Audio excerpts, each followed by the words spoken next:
台中公园国道4号风四路交流道，这个月初8发生一件车祸，一个查某人，互人弄一个吊颈，行到身躯无条体。警察3步做2步，头一个时间赶来到现场，赶紧挖过去，甲伊按打。落尾佫甲这个查某人抱落车，甲伊送去病院检查，该在无啥要紧。这个警察嘛，互人学了讲，实在足好心情。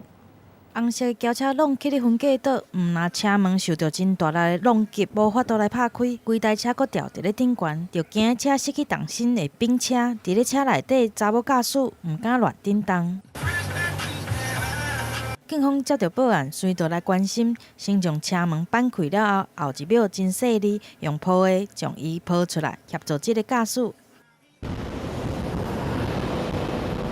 这件事故发生伫咧这个月8号早起10点外，红色的轿车经过台中市丰原区丰西路，准备要上高速公路，无想到就伫咧交流道进前，互后壁的大货车大力来弄起哩，规台车就安尼弄起哩头前的分隔岛顶悬。因为怕危险，就当场就把它抱出来，没有发现很明显的外伤，但是可确定是惊吓过度。好佳在这个20岁的查某驾驶平安无代志。这摆虽然惊到，但警察出手来斗3工，嘛互这件事故伫咧充满粉红色的气氛之下圆满来结束。记者综合报道。